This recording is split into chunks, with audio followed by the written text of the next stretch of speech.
उत्तरा जब रोती हुई भगवान के रथ की ओर दौड़ती चली आ रही थी, उसे केवल एकमात्र सहारा भगवान ही दिख रहे थे। वो दौड़ती चली आई भगवान की तरफ। तब भगवान श्री कृष्ण ने देखा कि अश्वत्थामा ने जो ब्रह्मास्त्र था उसका मुख उत्तरा की ओर कर दिया है, और वो ब्रह्मास्त्र किस भाव से इस तरफ करा गया है। पांचों पांडवों के पांचों पुत्र अश्वत्थामा के द्वारा मार दिए गए, और अभिमन्यु पहले ही मारा जा चुका था, अर्थात उनका वंश आगे ना बढ़े।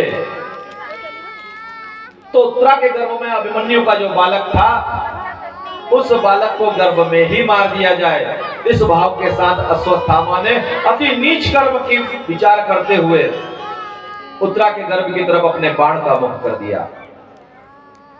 लेकिन भगवान ने बाहर की ओर से अपने सुदर्शन चक्र को आज्ञा दी कि इस ब्रह्म बाण के तेज को शांत करो।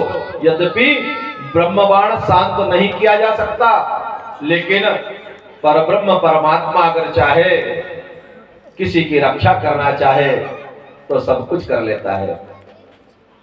भगवान दो बार मुस्कुराता है। एक बार तो तब वो जब किसी की रक्षा करना चाहता हो, किसी को उबारना चाहता हो, ऊपर उठाना चाहता हो, और सारे दुनिया के लोग उसको पीछे खींच रहे हैं, तो मुस्कुराता है कि मैं इसको उबार रहा हूं, तुम सारे लोग मिलकर भी इसको डुबा नहीं पाओगे। और दूसरी बार तब मुस्कुराता है जब उसके कर्म उसको डुबाना चाहते हैं और भगवान की ओर से आज्ञा हो गई हो कि इसको कर्मों का फल मिले, और सारे लोग मिलकर के उसको बचाने का प्रयत्न करें। जब भगवान मुस्कुराता है, उत्तरा भगवान के समीप जब आई, तो श्री कृष्ण भगवान ने अपने सुदर्शन से ब्रह्मास्त्र के तेज को शांत किया और अंगुष्ठ रूप लेकर के उसके गर्भ में प्रवेश करा। यद्यपि भगवान सब स्थान पर है, प्रभु व्यापक सर्वत्र समाना। कई लोग कहते हैं कि क्या भगवान गर्भ में प्रवेश कर गए? अरे एक बात तो बताओ कि भगवान कहां नहीं है? कण कण और हर स्थान पर है, तो क्या मां के गर्भ में नहीं होंगे? उत्तरा के गर्भ में अंगुष्ठ रूप भगवान ने परीक्षित की रक्षा करी। शिशु 10 माह का शिशु है, कुछ ही दिनों में संसार में आने वाला है। वो देखता है कि कोई एक श्याम वर्ण लोहे की लोकी वाली जैसी आगे से जलती हुई गदा को लेकर के मेरे चारों ओर भ्रमण कर रहा है। मां के गर्भ में भगवान उत्तरा के गर्भ की रक्षा कर रहे हैं, परीक्षित की रक्षा कर रहे हैं, और चारों ओर से ब्रह्म का जो तेज आ रहा है, ब्रह्मास्त्र का, उसको हर प्रकार से रोक ले रहे हैं। वो बालक मां के गर्भ में देखता है, उसके मन में एक प्रेम हो जाता है कि मां के गर्भ में मेरी कोई रक्षा करने आया है। भगवान श्री कृष्ण ने उत्तरा के गर्भ की रक्षा करी। कुछ दिनों के बाद भगवान ने पुनः चलने की इच्छा जाहिर करी कि अब मैं जाता हूं, तो कुंती ने रोक लिया। भगवान कुंती के पास पहुंचे कि हे बुआ जी, तुमने पूरे जीवन भर दुख देखे हैं, अब कुछ सुख मांग लो। तो कुंती भगवान की स्तुति करती है और कहती है कि हे कन्हैया, मैं जानती हूं कि मैंने दुख देखे हैं, लेकिन इस दुखों का परिणाम ये हुआ कि तुम सदैव मेरे साथ रहे। और इस बात को ध्यान कर ले, भगवान जब भी जिसको मिला है दुख में ही मिला है, सुख में कभी नहीं मिला। सुख में तो व्यक्ति भोग देखता है, सुख में तो व्यक्ति संसार के सुखों की तरफ दौड़ता है। जब दुखी होता है तभी भगवान उसके निकट होता है। सुख में तो पांडव जुआ खेलने चले गए और भगवान से कह दिया कि तुम बाहर रहना। भगवान ने कहा कि मैं चलता हूं, दुर्योधन की तरफ से शकुनी पासा फेंकेगा तो तुम्हारी तरफ से मैं फेंक दूंगा। लेकिन युधिष्ठिर ने कहा नहीं कान्हा, हम तुम्हारे सामने द्रुत नहीं खेल पाएंगे, तुम मत आना। और जब भगवान को ही रोक दिया तो सुख में भगवान से हम अपने आप दूर हो जाते, भगवान को रोक देते, भजन को रोक देते हैं। और सबसे अच्छी बात तो ये है कि 50 बार खाना खाया होगा और खाना खाने से पेट खराब हुआ होगा। सभी लोग खाना खा रहे हैं, कोई 10 साल से, कोई 20 साल से, कोई 50 साल से, 60-70 साल से भी लोग खाना खाने वाले होंगे यहाँ पे, हैं या नहीं?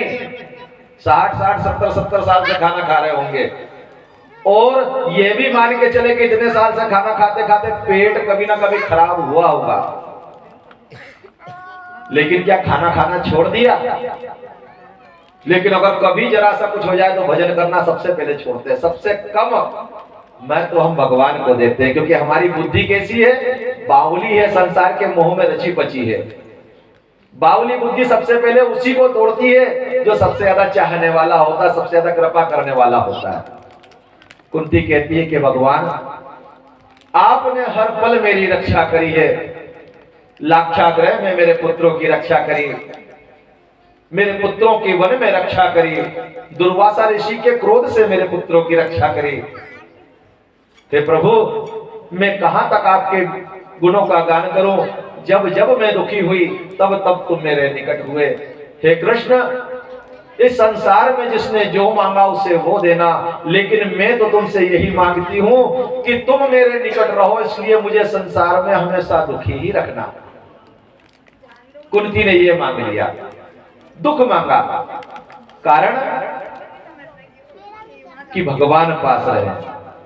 हम सुख मांगते हैं, कोई खराबी नहीं है, लेकिन सुख में भगवान का ध्यान तो रखें, भगवान को याद तो करें। हम लोग तो भगवान का स्मरण भी भुला देते हैं। कब? जब बहुत खुश होते हैं, जब सुखी हो जाते हैं। और कहने वाले संतों ने कहा है कि सुख में सुमिरन जो करे, दुख काहे को हो। विचार करते चले कि अगर हम कथा में आए हैं तो अगर कुछ मिल जाए ऐसा कि हमें हमेशा सुखी रहने का कोई उपाय मिल जाए, तो सुख में भी भगवान का सुमिरन करते चले। भगवान का सुमिरन के लिए अगर हम आ भी जाए तो कई बार तो ऐसा होता है कि जब हम भगवान के भजन में आते हैं तो हमारा शरीर हमको कष्ट देने लगता है, हमारी वृत्ति हमको कष्ट देने लगती है।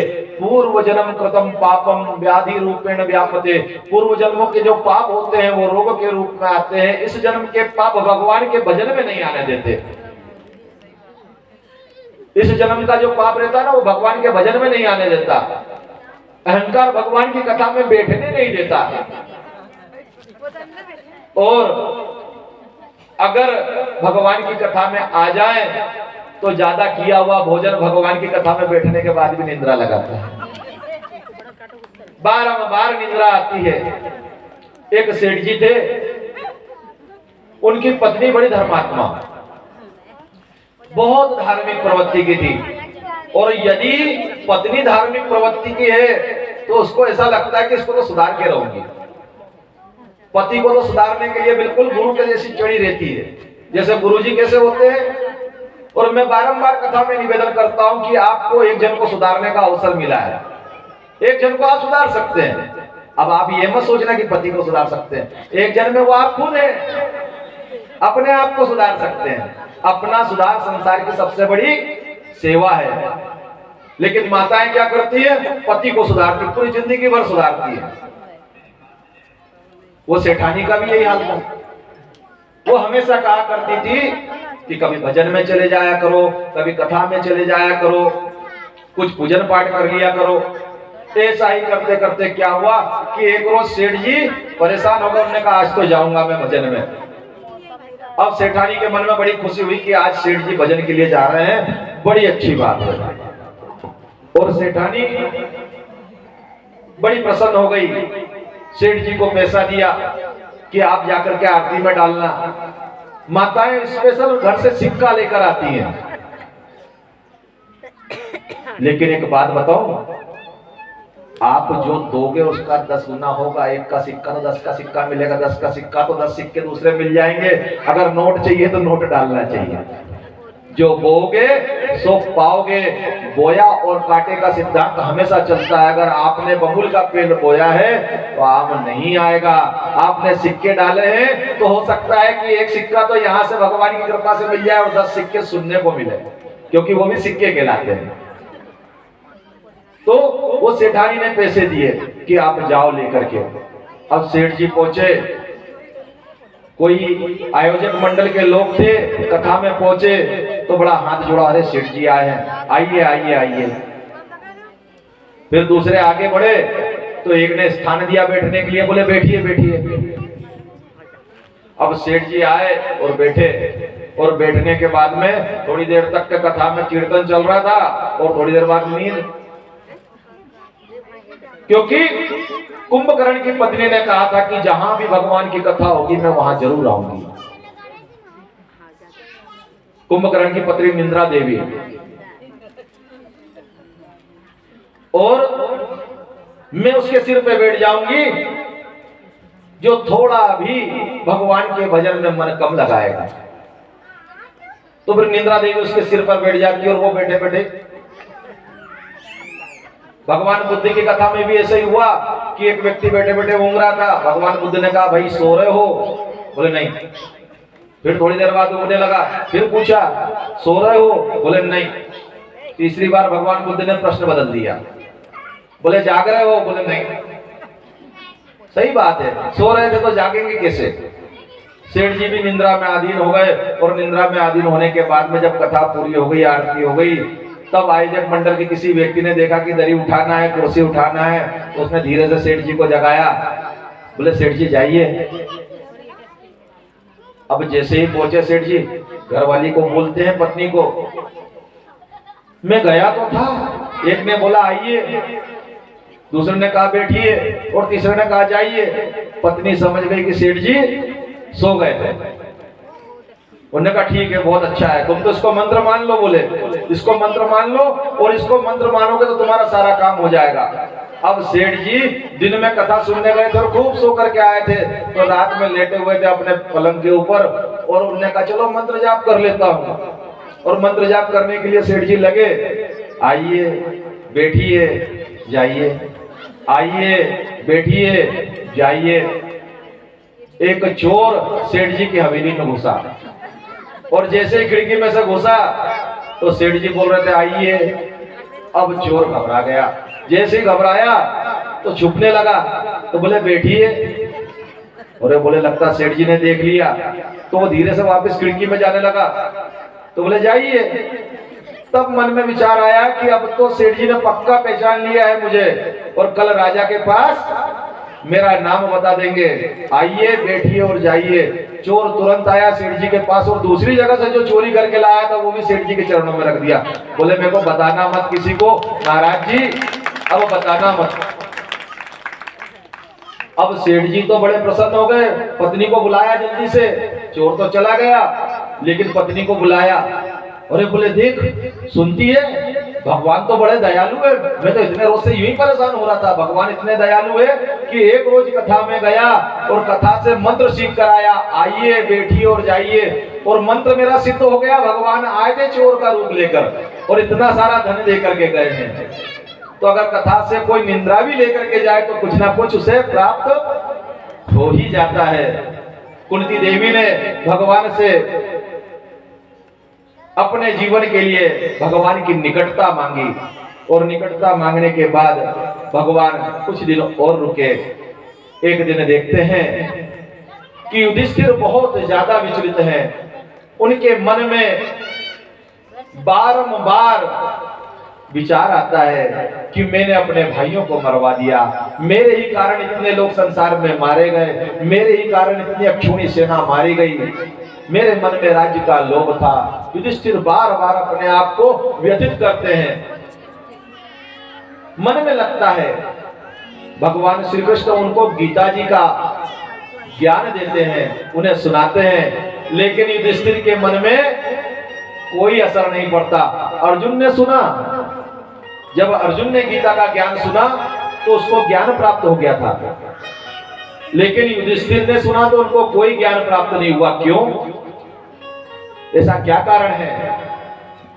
तो संत जन बताते हैं कि युधिष्ठिर कृष्ण भगवान से बड़े थे और उनकी बुद्धि कैसी थी कि ये मेरा छोटा भाई है, ये मेरी बुआ का सबसे छोटा बेटा है। भगवान 8वें नंबर पे थे। आजकल अगर भगवान बोले कि हे मैया मैं तेरे घर आऊंगा 8वें नंबर पे, तो मैया तो 2 में ही पूरी हो जाती है, तीसरे बालक के लिए तो व्यवस्था ही नहीं रहती।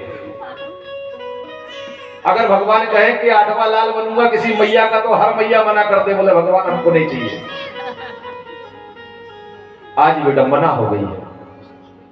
और ये 2 बालकों के कारण क्या हुआ, एक बालक एक बालिका के कारण क्या हुआ, इस बात को समझना कि अगर 2 बालक हैं तो काका का रिश्ता बना रह जाता है, 2 बालिका है तो मौसी का रिश्ता बना रह जाता है। आपके बुजुर्ग मूर्ख नहीं थे जो सारे रिश्तों को संभाल के रखते थे। यहाँ पर बैठी हुई सारी माताओं की 2-2 3-3 बहनें और 1-1 2-2 भाई होंगे, लेकिन आपके बच्चे बच्चियों के 1 बहन और 1 भाई के चक्कर में आपके परिवार इतने सीमित हो गए हैं कि अगर कोई अनहोनी हो जाए तो जिंदगी भर पछताना पड़ता है। ये आपकी बुद्धि में भ्रम डाल दिया गया है। माताओं को समझना पड़ेगा कि आपके बुजुर्ग मूर्ख नहीं थे, बहुत बुद्धिमान थे, इसीलिए उनकी मुक्ति के लिए कथा कराई जा रही है कि वो ज्यादा ज्ञानी थे और उन्होंने आपको सच का ज्ञान दिया था। उन्होंने आपको धरती ऐसी पतित पावन दी थी कि जिसमें साधारण से बैल के हल से भी आप अनाज उगा लेते थे। उन्होंने आपको अपने गांव के नदी नाले भी इतने साफ दिए थे कि आपके बच्चे उसमें जाकर के स्नान करके आ जाते थे।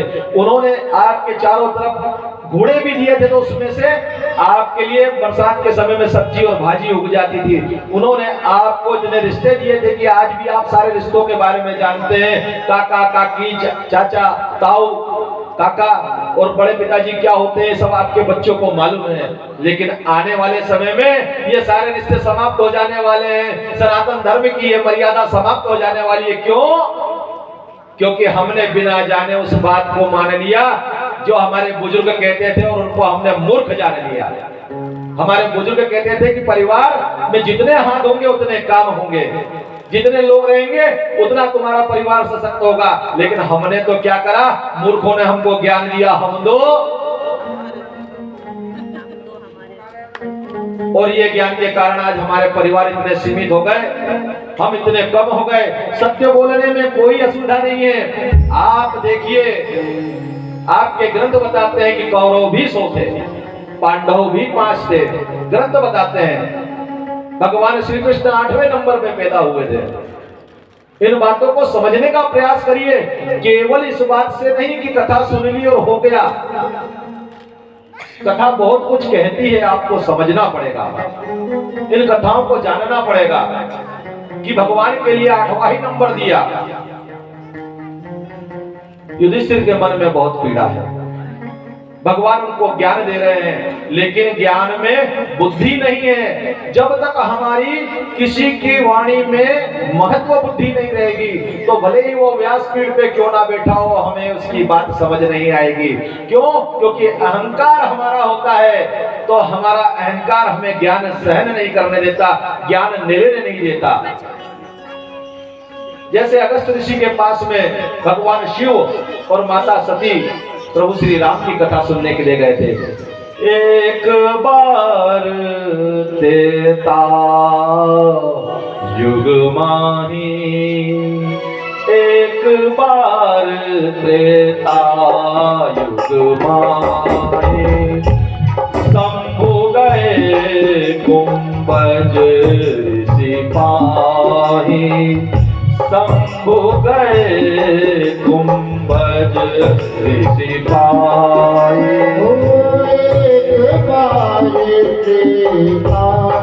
युग माही, शंभु गए कुंभज सिपाही।